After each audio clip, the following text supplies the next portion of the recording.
Section 7 of The Scarlet Letter by Nathaniel Hawthorne. Chapter 4. The Interview.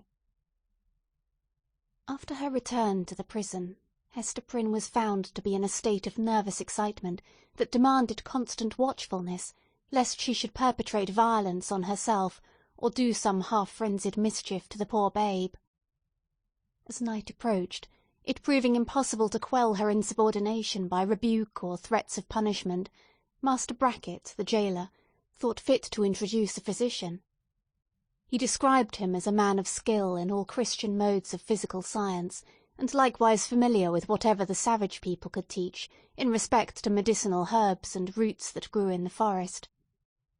To say the truth, there was much need of professional assistance, not merely for Hester herself, but still more urgently for the child, who, drawing its sustenance from the maternal bosom, seemed to have drank in with it all the turmoil, the anguish and despair which pervaded the mother's system. It now writhed in convulsions of pain, and was a forcible type, in its little frame, of the moral agony which Hester Prynne had borne throughout the day. Closely following the gaoler into the dismal apartment appeared that individual, of singular aspect, whose presence in the crowd had been of such deep interest to the wearer of the Scarlet Letter. He was lodged in the prison, not as suspected of any offence, but as the most convenient and suitable mode of disposing of him, until the magistrates should have conferred with the Indian Sagamores respecting his ransom. His name was announced as Roger Chillingworth. The gaoler, after ushering him into the room, remained a moment, marvelling at the comparative quiet that followed his entrance, for Hester Prynne had immediately become as still as death, although the child continued to moan.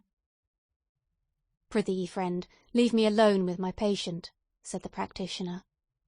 "Trust me, good gaoler, you shall briefly have peace in your house, and I promise you Mistress Prynne shall hereafter be more amenable to just authority than you may have found her heretofore." "Nay, if your worship can accomplish that," answered Master Brackett, "I shall own you for a man of skill indeed. Verily the woman hath been like a possessed one, and there lacks little that I should take in hand to drive Satan out of her with stripes." The stranger had entered the room with the characteristic quietude of the profession to which he announced himself as belonging. Nor did his demeanour change when the withdrawal of the prison-keeper left him face to face with the woman, whose absorbed notice of him, in the crowd, had intimated so close a relation between himself and her. His first care was given to the child, whose cries indeed, as she lay writhing on the trundle-bed, made it of peremptory necessity to postpone all other business to the task of soothing her. He examined the infant carefully, and then proceeded to unclasp a leathern case, which he took from beneath his dress. It appeared to contain medical preparations, one of which he mingled with a cup of water. "My old studies in alchemy," observed he, "and my sojourn, for above a year past, among a people well versed in the kindly properties of simples, have made a better physician of me than many that claim the medical degree.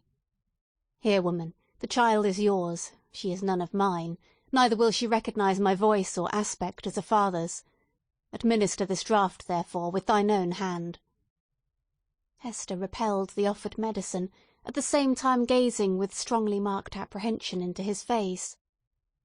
"Wouldst thou avenge thyself on the innocent babe?" whispered she. "Foolish woman," responded the physician, half coldly, half soothingly. "What should ail me to harm this misbegotten and miserable babe? The medicine is potent for good, and were it my child, yea, mine own as well as thine, I could do no better for it."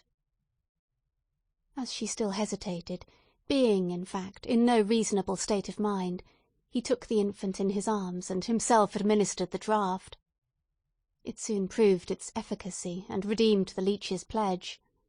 The moans of the little patient subsided, its convulsive tossings gradually ceased, and in a few moments, as is the custom of young children after relief from pain, it sank into a profound and dewy slumber. The physician, as he had a fair right to be termed, next bestowed his attention on the mother. With calm and intent scrutiny he felt her pulse, looked into her eyes, a gaze that made her heart shrink and shudder, because so familiar, and yet so strange and cold, and, finally, satisfied with his investigation, proceeded to mingle another draught. "I know not Leith nor Nepenthe," remarked he, "but I have learned many new secrets in the wilderness, and here is one of them, a recipe that an Indian taught me, in requital of some lessons of my own, that were as old as Paracelsus. Drink it.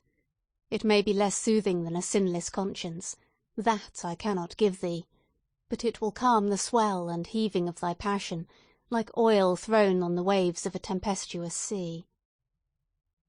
He presented the cup to Hester, who received it with a slow, earnest look into his face, not precisely a look of fear, yet full of doubt and questioning as to what his purposes might be.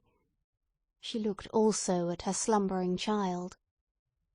"I have thought of death," said she, "have wished for it, would even have prayed for it, were it fit that such as I should pray for anything. Yet if death be in this cup, I bid thee think again, ere thou beholdest me quaff it. See, it is even now at my lips." "Drink, then," replied he, still with the same cold composure. "Dost thou know me so little, Hester Prynne? Are my purposes wont to be so shallow? Even if I imagine a scheme of vengeance, what could I do better for my object than to let thee live, than to give thee medicine against all harm and peril of life, so that this burning shame may still blaze upon thy bosom?" As he spoke, he laid his long forefinger on the scarlet letter, which forthwith seemed to scorch into Hester's breast as if it had been red-hot. He noticed her involuntary gesture, and smiled. "Live, therefore, and bear about thy doom with thee, in the eyes of men and women, in the eyes of him whom thou didst call thy husband, in the eyes of yonder child, and, that thou mayest live, take off this draught." Without further expostulation or delay, Hester Prynne drained the cup, and, at the motion of the man of skill, seated herself on the bed where the child was sleeping, while he drew the only chair which the room afforded, and took his own seat beside her. She could not but tremble at these preparations, for she felt that, having now done all that humanity or principle, or, if it so were, a refined cruelty, impelled him to do, for the relief of physical suffering, he was next to treat with her as the man whom she had most deeply and irreparably injured. "Hester," said he, "I ask not wherefore, nor how, thou hast fallen into the pit, or say rather thou hast ascended to the pedestal of infamy on which I found thee. The reason is not far to seek. It was my folly, and thy weakness. I, a man of thought, the bookworm of great libraries, a man already in decay, having given my best years to feed the hungry dream of knowledge, what had I to do with youth and beauty like thine own? Misshapen from my birth hour, how could I delude myself with the idea that intellectual gifts might veil physical deformity in a young girl's fantasy? Men call me wise. If sages were ever wise in their own behoof, I might have foreseen all this. I might have known that, as I came out of the vast and dismal forest, and entered this settlement of Christian men, the very first object to meet my eyes would be thyself, Hester Prynne, standing up, a statue of ignominy, before the people. Nay, from the moment when we came down the old church steps together, a married pair, I might have beheld the bale fire of that scarlet letter blazing at the end of our path. "Thou knowest," said Hester, for, depressed as she was, she could not endure this last quiet stab at the token of her shame. "Thou knowest that I was frank with thee. I felt no love, nor feigned any." "True," replied he. "It was my folly. I have said it. But, up to that epoch of my life, I had lived in vain. The world had been so cheerless. My heart was a habitation large enough for many guests, but lonely and chill, and without a household fire. I longed to kindle one.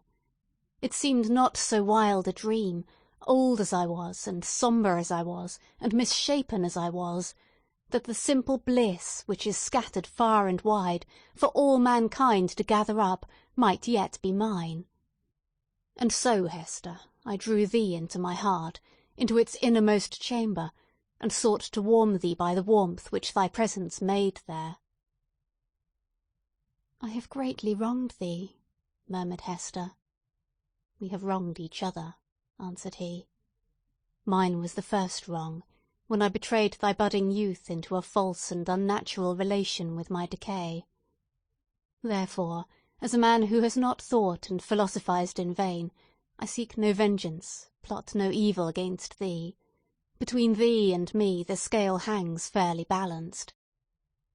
But, Hester, the man lives who has wronged us both. Who is he?" "Ask me not," replied Hester Prynne, looking firmly into his face. "That thou shalt never know." "Never, sayest thou?" rejoined he, with a smile of dark and self-relying intelligence. "Never know him?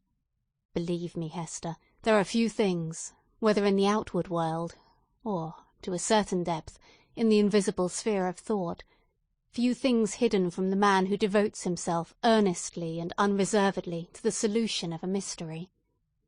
Thou mayest cover up thy secret from the prying multitude. Thou mayest conceal it too from the ministers and magistrates, even as thou didst this day, when they sought to wrench the name out of thy heart and give thee a partner on thy pedestal. But, as for me, I come to the inquest with other senses than they possess. I shall seek this man as I have sought truth in books, as I have sought gold in alchemy. There is a sympathy that will make me conscious of him. I shall see him tremble. I shall feel myself shudder, suddenly and unawares. Sooner or later he must needs be mine." The eyes of the wrinkled scholar glowed so intensely upon her that Hester Prynne clasped her hands over her heart, dreading lest he should read the secret there at once. "Thou wilt not reveal his name? Not the less he is mine," resumed he, with a look of confidence, as if destiny were at one with him.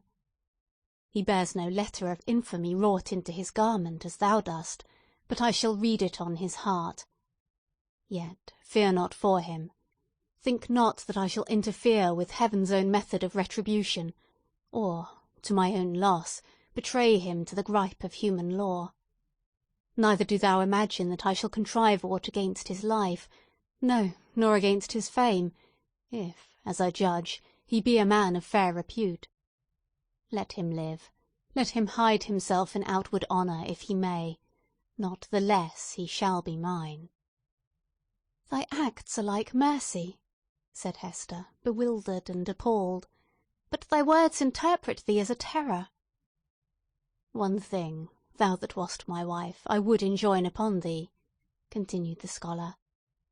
"Thou hast kept the secret of thy paramour. Keep, likewise, mine.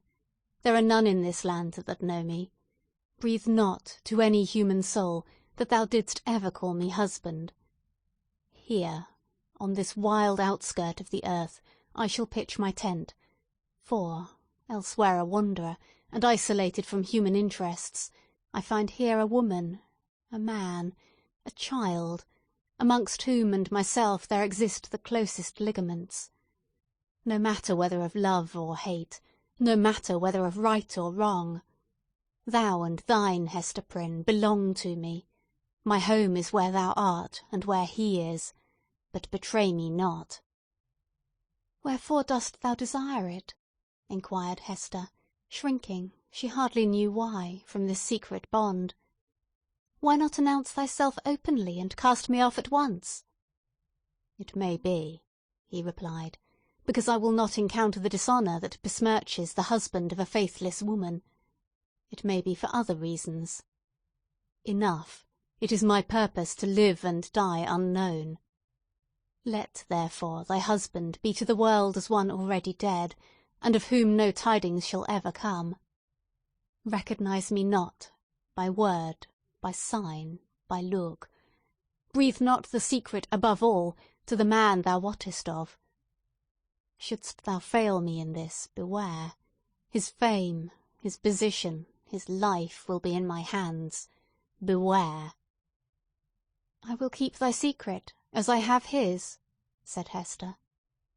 "Swear it," rejoined he. And she took the oath.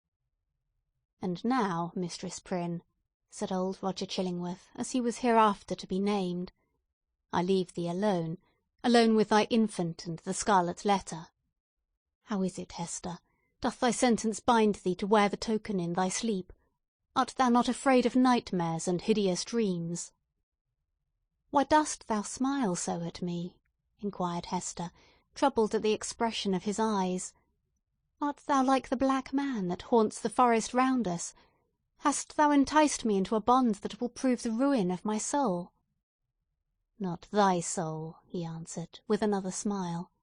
"No, not thine." Section 7